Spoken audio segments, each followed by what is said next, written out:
The habit of daily learning. ये एक ऐसा रिचुअल है जो आपको एक कॉम्पिटिटिव एडवांटेज देगा आपके पूरे सराउंडिंग में, आपके पूरे एनवायरमेंट में, आपके पूरे फ्रेंड सर्कल में। This topic, this ritual will give you a competitive as. आप लोगों से बेहतर बन जाएंगे। सी, ज्यादातर लोग रोज कुछ ना कुछ नया नहीं सीखते, बट अगर आपकी आदत है डेली लर्निंग की, हर रोज कुछ ना कुछ नया सीखने की, तो आप अपने माइंड को नरिश कर रहे हो with a positive informative content. आपकी नॉलेज, आपका विजडम बढ़ता जा रहा है, लोगों का नहीं बढ़ रहा। तो हर सुबह जब आप उठते हैं तो आप पिछले दिन से बेहतर होते हैं। और अगर रोज ये करने लग जाओगे तो 365 दिन के बाद, एक साल के बाद, आपका माइंड, कैन यू इमेजिन वो किस लेवल पे वर्क कर रहा होगा। और जो लोग वहीं के वहीं हैं, जो ये वीडियोस नहीं देख रहे, जो हैबिट ऑफ डेली लर्निंग नहीं अपना रहे, वो कहां होंगे। And this is the compounding effect जो मैं आपकी लाइफ में लाना चाहता हूं। So number one thing is, number one, मैंने यहां पे लिखा हुआ है 60 मिनट स्टडी। मैंने 60 मिनट्स रीडिंग नहीं लिखा, मैंने 60 मिनट लर्निंग नहीं लिखा, मैंने 60 मिनट स्टडी लिखा है। Now what is a study? जब हम बोलते हैं इस पे मैंने स्टडी करी है, वो रिसर्चर्स इस टॉपिक पे स्टडी कर रहे हैं, study is a deeper one. ये रीडिंग और लर्निंग से थोड़ा सा ज्यादा डीपर होता है। You go into the depth of the subject, कि आप क्या पढ़ रहे हो, उसकी आप पूरी गहराई में जा रहे हो। I want what ever you do every day, उसमें सुबह सुबह एक आदत अपनानी है, और वो आदत है 60 मिनट स्टडी की। See, when I started to do the same, जब मैंने ये शुरू करा, रोज सुबह पढ़ना शुरू किया, सुबह सुबह मेरे माइंड में जो थॉट्स, इंफॉर्मेशन जाने लग गई, उसने मेरी लाइफ में इतना ज्यादा पॉजिटिव इंपैक्ट छोड़ा कि I see my life completely transformed. And now this is your time. So ये 60 मिनट स्टडी करने का मतलब यह है कि आप सुबह सुबह उठ के एक 60 मिनट स्टूडेंट बन जाए। 60 मिनट, मैं उससे ज्यादा नहीं कह रहा आपको, बट उससे कम भी नहीं कह रहा आपको। 60 minute is the perfect time. अगर आपने 60 मिनट स्टडी करने में लगा दिए, पढ़ने में लगा दिए, तो आप एक साल के अंदर आप एक डॉक्टरेट लेवल की नॉलेज इकट्ठा कर लेंगे। 60 मिनट विद द फोकस। आप जो पढ़ रहे हैं, जो आप स्टडी कर रहे हैं, अगर आप रोज करने लग गए, आपको मैं बता दूं ज्यादातर लोग ये नहीं करते। अगर आप एक स्टूडेंट हैं और आप सिर्फ 60 मिनट फोकस के साथ पढ़ने लग गए, only 60 minute, it will give you the competitive edge. जिन लोगों की रीढ़ की हड्डी में रॉड लग जाती है ना, हम लीडर है, वो लीडर नहीं होते। लीडर होते हैं जो पेड़ जितना ज्यादा फलों से लदा होता है वो उतना झुका होता है। जिस पेड़ पे फल नहीं होते वो सीधा खड़ा होता, तना हुआ। अपनी टीम के लिए हमेशा ऐसे रहो, हमेशा। अब एक और लीडर की अच्छी पहचान बताता हूं। जब आप लीडर से सवाल पूछते हो, आप लीडर से सवाल पूछते हो, एक अच्छा लीडर कभी भी तुरंत आंसर नहीं देता, वो हमेशा रास्ता बताता है। रास्ता बताता है। उससे होता क्या है कि उसे और भी बहुत सारी चीजें सीखने को मिल जाती है। मुझे आज भी याद है, मैं जब स्कूल टाइम में था तो मुझे एक लाइफ कोच मिले थे, तो मैं उनसे कई सवाल पूछता था और मुझे कभी भी आंसर नहीं देते थे। हमेशा मुझे किताब पकड़ा देते थे, कहते थे तुम्हारा आंसर इस किताब में है, और उस आंसर के चक्कर में मैं पूरी किताब पढ़ जाता था। तो मुझे और भी बहुत सारी चीजें सीखने को मिल जाती थी, और मेरा आंसर तो मुझे मिल ही जाता था। अपनी टीम में नई चीजें सीखने की, रीडिंग की आदत डालो, लोगों को आगे बढ़ाओ और उन्हें बोलो रोज पढ़ो। आज के रीडर्स कल के लीडर्स हैं, रोज कुछ नया सीखो। तुम अपने आप को अप टू डेट रखो, तुम्हें अपनी लर्निंग पे ध्यान देना है। सर्वाइवल का लेवल देखो। तुम लोग देश के बारे में तो तब सोचोगे ना जब तुम्हारे पास कुछ होगा। If you are not free, you can not think about anybody else. अगर मैं खुद ही फ्री नहीं हूं, मैं खुद ही फंसा हुआ हूं, मेरे ऊपर इंडिविजुअली खुद ही कर्जे आ गए, या मेरे ऊपर खुद ही इतनी रिस्पॉन्सिबिलिटीज आ गई, या घर में वो परिस्थितियां नहीं है जैसी होनी चाहिए थी, तो हम क्या बदल देंगे, किसे बदल देंगे, क्या हो जाएगा, कुछ नहीं होगा। Then the very first level is the survival level. हम सब लोग सर्वाइवल लेवल पे फंसे हुए हैं, सर्वाइवल लेवल पे फंसे हुए हैं। एंड सर्वाइवल लेवल का मतलब होता है रोटी कपड़ा मकान में ज्यादातर लोग फंसे हो जाते हैं, फंस जाते हैं। जब मैं 40 किलोमीटर आजू बाजू जाने की बात करता हूं, आप जाओ तो लोग अपना दिन का गुजारा 50 रुपए में करते हैं, 50 रुपए में अपने दिन का गुजारा 50 रुपए में करते हैं। 50 rupees per day is their living cost. 50 rupees per day individual, क्या होता है 50 रुपए में, but that is their living cost, 50 रुपए पर डे। और इतनी कम पूरे वर्ल्ड में शायद ही मैंने कहीं देखी होगी। 50 रुपीज पर डे में वो अपना गुजारा कर रहे हैं। एंड मैं कहता हूं एक अच्छी जिंदगी अगर आप जीना चाहते हो, आप सरवाइव ही करते रहोगे, 50,000 पे भी कुछ नहीं होता। यहां पे कोई 50,000 रुपए महीना कमाता है एनीबॉडी? ऑलराइट, 50,000 और 50,000 प्लस या 50,000 के आसपास। सर क्या 50,000 में बहुत अच्छी जिंदगी चल रही है? आप बताइए, ब्लू शर्ट। हाँ, ज्यादा में चल रही है? नहीं, you are earning more than that, that's okay, but क्या 50,000 में जिंदगी चल सकती है? Not a good life, you can not live a good life. Thank you.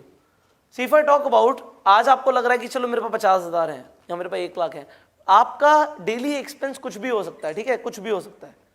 मैं नहीं कहूंगा कि बहुत ज्यादा हो सकता है, बहुत कम हो सकता है, कुछ भी हो सकता है।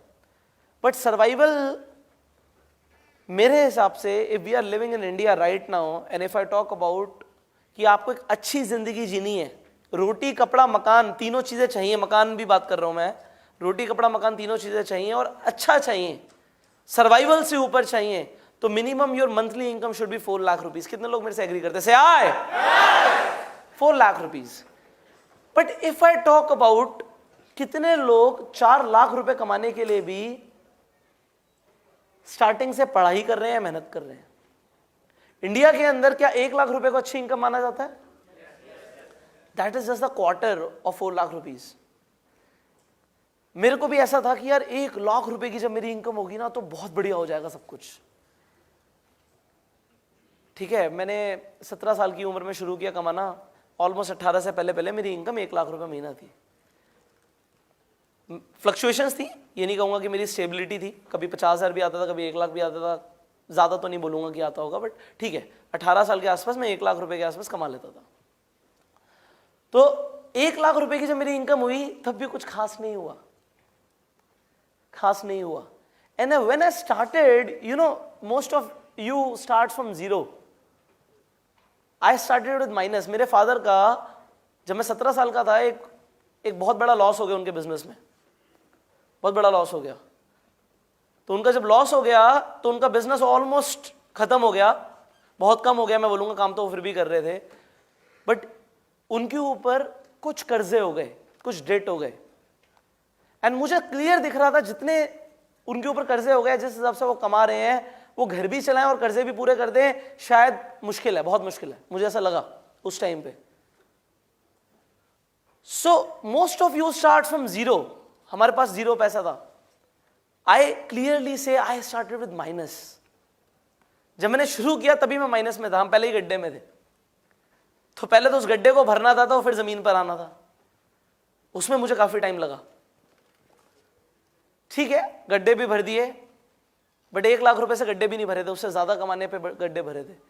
तो गड्ढे जब भर दिए, उसके बाद भी मैंने फील किया कि it is just a survival only. 1 lakh, 2 lakh, 3 lakh, 4 lakh रुपए की इनकम, ये सर्वाइवल है। एंड शायद ज्यादातर लोग इंडिया में इससे भी ऊपर नहीं सोच पाते। कितने लोगों को लगता है यहां तक भी नहीं सोच पाते लोग? से आए नहीं सोच पाते लोग। 4 लाख रुपए में उससे ऊपर सोच ही नहीं सकते, उनको ऐसा लगेगा लिमिटेशन होंगे। 90% लोगों की बात कर रहा हूं मैं। तो ये होता है सर्वाइवल। रोटी कपड़ा मकान में फंस गए, सर्वाइवल मोड पे चल रहे हैं। अब सिक्योरिटी एक वो लेवल मैं समझता हूं कि कम से कम आपकी इनकम 4 लाख से ऊपर हो, पहली बात तो, और आपके जो भी मंथली एक्सपेंसेस हैं, इंक्लूडिंग योर लिविंग कॉस्ट, आप रहने की जो भी आपका खर्चा है, जो भी आपके डेली एक्सपेंसेस हैं, इंक्लूडिंग योर ईएमआईज जो आप लोगों ने ले रखी हैं,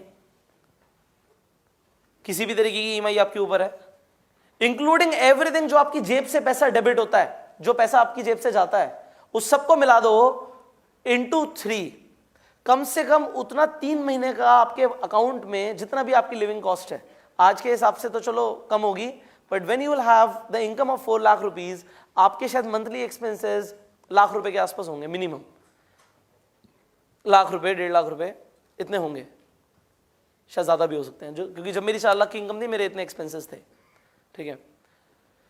तो मल्टीप्लाई बाय 3, तो वो आपके अकाउंट में लिक्विड कैश पड़ा हुआ होना चाहिए हर वक्त। और मैं तो बोलता हूं अगर आपकी 4 लाख रुपए महीने की इनकम है तो कम से कम 12 लाख रुपए आपके अकाउंट में लिक्विड में पड़ा होना चाहिए। I don't talk about assets कि आपने अभी घर क्या ले रखा है, आपके पास क्या क्या है, आपने जमीन कितनी ले रखी है, आपने शेयर कितने खरीद रखे हैं। I am not talking about that, I am talking about liquid money. How much liquid money you have right now, liquid money you have, account में लिक्विड मनी कितना आपके पास।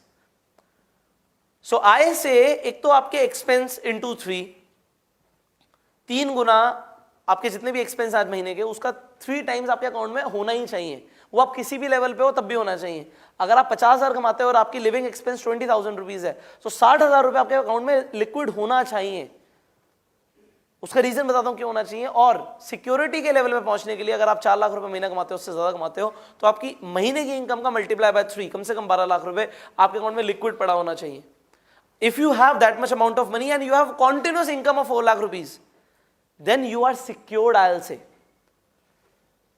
I'll say you are in the secured level of life. एक पहले हो गया survival कि तो भैया मैं तो अपना बस रोटी पानी के लिए, ब्रेड एंड बटर के लिए रोज भाग रहा हूं, ठीक है, मेरे पास 12 लाख रुपए अकाउंट में, मेरी 4 लाख रुपए की इनकम है, आपने रोटी कपड़ा मकान बना लिया, उसके बाद ही मैं बात कर रहा हूं सर्वाइवल की। आपने रोटी कपड़ा मकान आपका बढ़िया है, उसके बाद आपने सर्वाइवल की स्टेज क्रॉस करी and you are in the secured level of life. यहां पे कितने लोग ऑनेस्टली बताना कि रोटी कपड़ा मकान बन गया बढ़िया, 4 लाख रुपए महीने की इनकम है और 12 लाख रुपए अकाउंट में पड़े, कोई यहां पर 99% लोग ऐसे नहीं है। And I am not talking about you guys, let's talk about India. कितने लोगों के अकाउंट में 12 लाख रुपए लिक्विड पड़ा हुआ है? Very few. सो एग्जाम्पल के तौर पे व्हाट हैपन, देश में रिसेशन आ जाए, आ भी सकता है, हो सकता है, वी आर वेरी क्लोज। और जैसे सिम्टम्स दिख रहे हैं, कुछ इकोनॉमिस्ट बोल रहे हैं कि रिसेशन आना शुरू हो चुका है ऑलरेडी। अभी ऑटोमोबाइल इंडस्ट्री से हजारों लोगों की नौकरी चली गई, एक सेकंड में फायर्ड, काम नहीं चल रहा, माल नहीं बिक रहा, पैसा नहीं है, बाहर निकाल दिया। ऐसा हुआ, एंड किसी भी सेक्टर में ऐसा हो सकता है। इज इट एसेंशियल कि ऑटोमोबाइल में हुआ तो किसी और में नहीं हो सकता? किसी में भी हो सकता है। अब जिन लोगों के पास, मैं अभी एक सिक्योरिटी की बात कर रहा था कि 3 महीने का भी पैसा अकाउंट में नहीं है, जो कि 90% लोगों के पास नहीं था। जब उनकी नौकरियां गई, उनके अकाउंट में पैसा नहीं था। क्या हुआ उन लोगों का? अब उन पर जॉब नहीं है, क्या बैंक उन्हें लोन देगा? बैंक लोन नहीं देगा भाई, जॉब नहीं है। अच्छा, उनके आसपास के रिश्तेदार भी उन्हीं के जैसे होते हैं, उनके पास भी कुछ खास तो होता नहीं है, तो वो कहां से देंगे? सो अभी हमारी 99% पॉपुलेशन सर्वाइवल मोड पे है, सर्वाइवल मोड पे है। 99% पॉपुलेशन सर्वाइवल मोड पे है। तो अगर देश में रिसेशन आ गया, पैसा हुआ नहीं, तो कोई बड़ी बात नहीं है कि वेनेजुएला जैसा हाल हो सकता है। यहां पे चीजों के दाम इतने बढ़ जाएं, 38 लाख करोड़ का अगर कर्जा नहीं दे पाई हमारी गवर्नमेंट, तो क्या होगा? अच्छा, रिसेशन आ गया तो मतलब इंडस्ट्रीज नहीं चल रही, इंडस्ट्रीज नहीं चल रही मतलब वो टैक्सेस नहीं दे पाएंगी, टैक्सेस नहीं दे पाएंगी तो क्या होगा? तो हमारी जो मेंटेनेंस भी हो रही है, जैसे रोड की मेंटेनेंस हो रही है, या गवर्नमेंट जो मेंटेनेंस करती है वो भी नहीं कर पाएगी। ठीक है, जब वो नहीं कर पाएगी वो और कर्जा लेने जाएगी। बट अगर एक आदमी पहले के कर्जे नहीं दे पा रहा तो उसे आगे के कर्जे मिलेंगे? अभी तो गवर्नमेंट आपके नाम पे बॉन्ड्स इश्यू करके तुरंत उठा लेती है पैसा बाहर से, तुरंत उठाती है, और तुम्हें पता भी नहीं होता कि तुम्हारे नाम पे कर्जे लिए जा रहे हैं। क्या तुम्हें पता था अभी तक कि तुम्हारे नाम पे सरकार ने 38 लाख करोड़ का कर्जा लिया हुआ है? तुम्हें पता ही नहीं था। और तुम्हें बताएगी थोड़ी, तुमने तो उसे इलेक्ट किया है, जिता दिया तुमने, बट अब जिताएं क्या, किसे जिताएं? ऑप्शन ही लिमिटेड है आपके पास। यहां पे मैं ये बताना चाहता हूं, आप कुछ सोच पा रहे हो, कुछ दिमाग अलग डायरेक्शन में चल रहा है। अब सक्सेस का मतलब होता है, थर्ड लेवल ऑफ लाइफ होता है सक्सेस का मतलब कि हम जो करना चाहते हैं, जितना करना चाहते हैं, जैसे करना चाहते हैं, जैसे जीना चाहते हैं, वो हम कर पाए। इसके साथ साथ हमारी जरूरतें और ख्वाहिशें हम दोनों पूरी कर सकें। जरूरतें और ख्वाहिशें दोनों पूरी कर सकें, देन आई एम सक्सेसफुल। अगर मैं अपनी जरूरत भी पूरी कर सकता हूं, वैसे तो सक्सेस की डेफिनेशन सबके लिए अलग होती है। कोई बच्चा एक क्लास के अंदर 40 बच्चों के अंदर फर्स्ट आ जाता है, वो कहता है मैं कामयाब हूं, very nice, but I am talking about levels of life.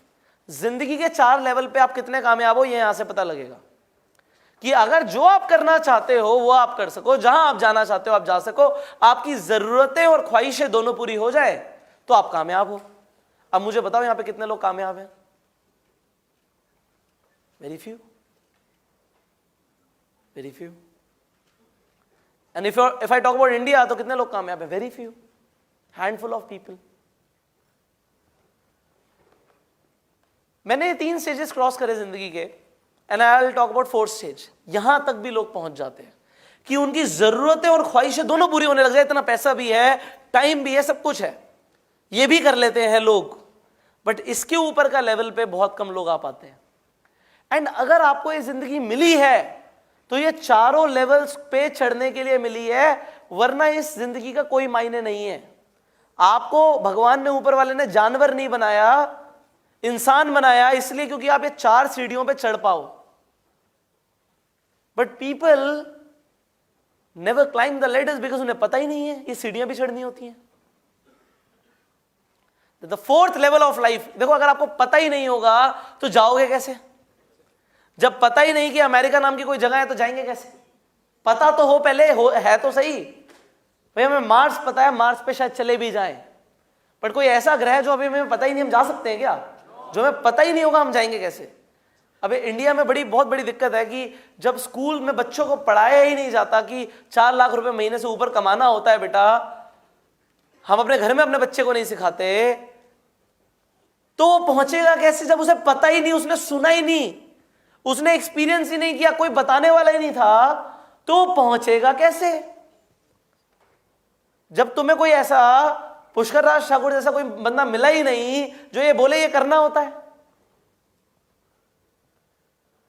हमारी जो मैंने बोला ना 40 किलोमीटर के इधर उधर आजू बाजू जाओगे, गांव गांव में लोग रहते हैं, they do not believe in success now.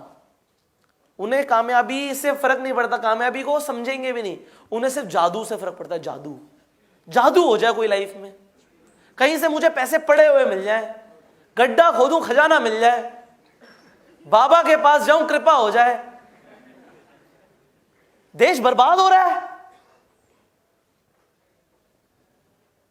Bhagavad Gita सुनने तो जाते हैं, आज तक उसमें एक पंक्ति के ऊपर अमल नहीं किया होगा, सुनने चले जाते हैं। गांव गांव की औरतें काफिला बना के चल रही है, जी हाँ जी गीता सुनने जा रहे हैं।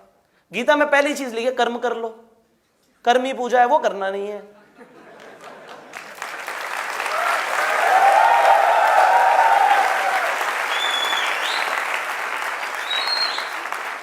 देश में झगड़े हो रहे हैं, हिंदू मुसलमानों में झगड़े हो रहे हैं, ना उन्होंने कुरान पढ़ी ना इन्होंने गीता पढ़ी और लड़ रहे हैं, तू हिंदू मैं मुसलमान, मार ले एक दूसरे को। और फिर उसके बाद जो तबाही होती है उसके ऊपर फिर गवर्नमेंट खर्चा करे, फिर इलेक्शन में इसी को मुद्दा बना दो, फिर जीत जाओ, फिर तुम्हारे नाम पे कर्जा ले लो। तुम्हें तो पता ही नहीं ना, तुम तो अपने हिंदू मुसलमान में लड़ रहे हो, तुम्हें क्या पता आगे क्या होगा, क्योंकि कोई बताता ही नहीं है। तुम्हें क्या पता? मैंने अपने ड्राइवर से पूछा, कुछ चीजें पूछी देश के बारे में, सर हम क्या कर लेंगे?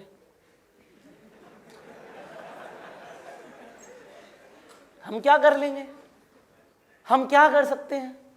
कोई बताने वाला ही नहीं था उसे कि वो क्या कर सकता है। Now what is significance? जब एक आदमी 3 लेडर्स को क्रॉस कर लेता है तो जिंदगी जीने का एक मोटिव होना चाहिए। अब क्या मतलब, कामयाब भी हो गया, पैसा भी आ गया, सब कुछ आ गया, अब क्या जिंदगी में? ये लोगों को एक बहुत बड़ा क्वेश्चन मार्क बन के रह जाता है, अब क्या आगे? बट जिंदगी खत्म हो गई, पैसा कमा लिया, फ्री भी हो गए, कुछ भी कर सकते हैं, अब क्या? करोड़ रुपए कमा रहे थे तो करोड़ रुपए महीने के कमा रहे थे तो करोड़ रुपए दिन पे पहुंच जाओ, बस यही है? नो। जैसे अभी एग्जाम्पल के तौर पे मैंने अपने आप से पूछा कुछ टाइम पहले कि पुष्कर तू जहां तक पहुंचना चाहता था पहुंच गया। मैं 16 लाख रुपए महीने तक पहुंचना चाहता था, बहुत पहले पहुंच गया। 16 के 32 भी हो गए, 32 के 64 भी हो गए, उसके भी डबल हो गए। अब क्या? अब और डबल कर ले, बस, that's it. No, when I am successful, here starts the next level of life, and that is significance. And significance होता है कि मुझे इस लाइफ को मीनिंगफुल बनाना है। मुझे ये जिंदगी मिली है तो मुझे इसे मीनिंगफुल बनाना है। मुझे सिर्फ अब अपने लिए नहीं करना, मुझे लोगों के लिए करना है।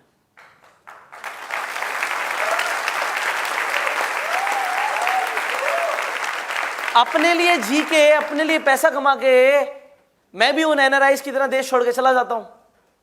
अपने लिए तो होगा, चलो अपनी फैमिली के लिए हो जाएगा, but what about you all? Who will do for you? कोई रास्ता दिखाने वाला तो हो, कोई रास्ता दिखाने वाला तो हो। There is nobody to show the path. करना क्या है, कैसे करना है, होगा कैसे? कुछ बड़े बड़े ज्ञानी लोग, गुरु लोग बोलते हैं जिंदगी का मतलब क्या है। मैं कहता हूं यही 4 लेवल्स है जिंदगी के मतलब। मुझे नहीं पता तुम क्या कहते हो कि भगवान और मोक्ष, वो बात की बात है। सिग्निफिकेंस के ऊपर का लेवल होगा कि आप स्पिरिचुअलिटी में चले जाओ, that's the 5th level of life probably. But उससे पहले इस दुनिया के लिए बहुत कुछ करना है। उससे पहले इस दुनिया के लिए बहुत कुछ करना है। यहां पे कोई जैनी है? Jain? Okay, you are Jain. आपके तीर्थंकर होते हैं, है ना? कोई भी एक तीर्थंकर बताओ जो राजा नहीं था या जिसके पास पैसा नहीं था। There is nobody. भगवान राम वॉज अ किंग।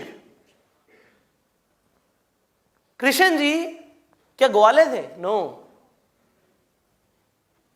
किसके बेटे थे वो? यशोदा के? किसके थे? देवकी के। देवकी के हस्बैंड गरीब थे? ओके। अच्छा, कृष्ण जी क्या राजा बने बाद में दोबारा? बने, द्वारका बनाई उन्होंने, है ना? सब कुछ था उनके पास जिंदगी में। गौतम बुद्ध की बात करें, वो गरीब थे ना, गरीब। He was a king, right? All right. तो it is hence proved कि ये levels of life हैं, इसे चढ़े बिना तुम मोक्ष भी प्राप्त नहीं कर सकते।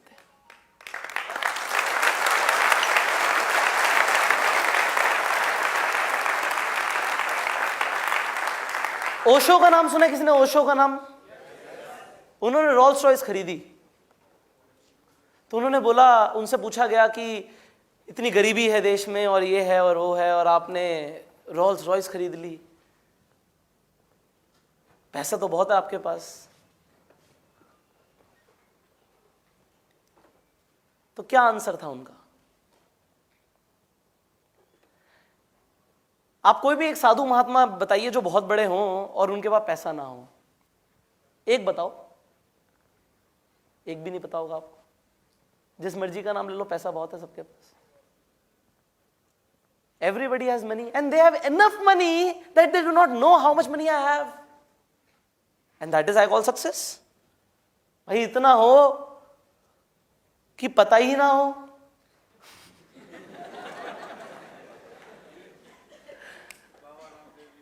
Everybody, Baba Ramdev, is he poor? No, sir. Is he poor? No. My God, he is too rich, filthy rich. Yes, sir. Any Baba you talk about, he has money. और तुम पहले जाओ, मोक्ष पे जाओ तुम। नो मीन यार, no mean. Bhagavad Gita सिर्फ सुनाने से कुछ नहीं होगा, उस पर अमल भी करना पड़ेगा। डेलीगेट। डेलीगेट का मतलब होता है लोगों को काम सौंपना। जो काम आप नहीं करना चाहते या आपको लगता है कि ये काम कोई और भी कर सकता है मेरे से कम पैसे लेके भी, तो वो काम सामने वाले पर्सन को दे दो, डेलीगेट कर दो स्ट्रेट अवे। आप नहीं करेंगे ये काम ये करेगा, मैं नहीं करूंगा मेरे अलावा ये काम ये भी कर सकता है। If you have the option, delegate. If you do not have the option, find the person जिसे आप डेलीगेट कर सकते हो। क्योंकि सारे काम अगर खुद करने बैठ जाओगे तो कभी बहुत ज्यादा अमीर नहीं बन सकते, कभी बहुत बड़े आदमी नहीं बन सकते। I am telling you this today. सारे काम आप नहीं कर सकते, सिर्फ वो काम जो सबसे ज्यादा इंपॉर्टेंट है, सबसे ज्यादा क्रूशियल है, सिर्फ वो काम आपने करने हैं। सबसे ज्यादा इंपॉर्टेंट क्या है? Go in a thought experiment and identify करो कि मेरे लिए सबसे ज्यादा इंपॉर्टेंट क्या है। Start with the hardest. जो काम सबसे मुश्किल है, सी सुबह सुबह आपकी विल पावर बहुत ज्यादा स्ट्रांग होती है, और अगर आपने गलती से भी ऐसा काम कर लिया जो आपको करना बिल्कुल पसंद नहीं था, आपको मजा नहीं आया और वो मुश्किल भी था, बट आपने कंप्लीट कर लिया। आपने जैम सेशन करा ना, आपने जैम सेशन किया उस काम के साथ और आपने उसे कंप्लीट कर लिया, you will see remarkable results. आपके रिजल्ट्स एक्स्ट्राऑर्डिनरी हो जाएंगे। इसीलिए सबसे पहले सुबह सुबह उस टू डू लिस्ट में यह भी ध्यान रखो कि ऐसे काम करने हैं जो सबसे मुश्किल है और मजा भी नहीं आता मुझे करने में, बट मैं वो कंप्लीट करूंगा। क्योंकि कंप्लीट करोगे तो आपका कॉन्फिडेंस बूस्टअप हो जाएगा, आपकी विल पावर और ज्यादा बूस्टअप हो जाएगी। ये आप अब आदत डालिए, मुश्किल काम पहले करने हैं। When you wake up, the very first thing you should do in the morning is water your body. आपकी बॉडी को अभी हाइड्रेशन चाहिए, उसे नरिशमेंट चाहिए। आप 6 घंटे 7 घंटे से सो रहे थे, आपने कुछ भी फ्लूइड इनटेक नहीं किया है। Now you need to water your body first, the first thing in the morning. और अगर आप यहां पे गुनगुने पानी पीने की आदत डालने जैसे ज्यादातर जापानीज लोग करते हैं, आदत की बात है, सारी आदत की बात है, उठते ही गर्म पानी पीने की आदत डाल लें तो आप निरोगी हो जाएंगे। दुनिया में इस वक्त सबसे ज्यादा health conscious country is Japan, and Japanese लोगों की कुछ आदतें हैं जो उन्हें सबसे ज्यादा हेल्दी बनाती हैं। वो आदत में से एक आदत है, they as they wake up they drink lukewarm water. But आप बिल्कुल भी, मैं नहीं कहता कि आप ल्यूकवार्म वाटर पिए ना पिए, बट ठंडा मत पीना, फ्रिज से निकाल के पानी नहीं पीना। इन योर एंटायर समर्स आप अपना एक रूटीन बना लो कि भाई मैं ठंडा पानी नहीं पीऊंगा। होता क्या है, when you drink cold water, आप ठंडा पानी पीते हैं, आपकी बॉडी को एनर्जी लगती है उस बॉडी को दोबारा, क्योंकि देखो आपकी बॉडी अंदर से गर्म है, इफ यू अंडरस्टैंड इट। आपकी बॉडी का आउटसाइड टेम्परेचर अलग है, इंटरनल टेम्परेचर अलग है, और जो इंटरनल टेम्परेचर है वो ठंडा नहीं है, वो गर्म है। उसे ठंडे पानी को दोबारा से आपके बॉडी टेम्परेचर के हिसाब से करने के लिए योर बॉडी रिक्वायर्स एनर्जी, वो एनर्जी वेस्ट हो रही है। एंड आप कॉन्शियसली जानबूझकर, अभी तक अगर आपको नहीं पता था तो मैं अब आपको बता दूं, आप जानबूझकर अपनी एनर्जी को वेस्ट कर रहे हो। उस एनर्जी को आप कहीं और लगा सकते हो। बार बार ठंडा पानी पीने से बहुत सारी एनर्जी वेस्ट होती है आपकी। सो यहां पे हो सके तो ल्यूकवार्म वाटर, और अदरवाइज आप नॉर्मल वाटर पिए। इससे 2 चीजें होंगी, एक तो आपकी बॉडी हाइड्रेट होगी, ऊपर से डिटॉक्स होगी। Water is the very good detoxifier. हम मोमेंटम बिल्डअप करने की बात कर रहे थे। सी मोमेंटम इज द थिंग जो आपको आगे तक लेके जाता रहेगा। What is momentum? एक कार चलती रहती है, उसके बाद हम उसे एक्सेलरेट नहीं करते तब भी वो चलती रहती है। वो उस पे जो फोर्स लग रही है, टायरों पे फ्रिक्शनल फोर्स लग रही है, उसे वो बीट करते हुए आगे बढ़ती जा रही है, क्योंकि कार मोमेंटम में है। मोमेंटम में जो चीज होती है वो बढ़ती जाती है। एक्सटर्नल फोर्सेस लग रही हैं बट तब भी वो बढ़ती जा रही है। ये एक इंसान के साथ भी होना चाहिए। पहले आप एक पेस बनाओ।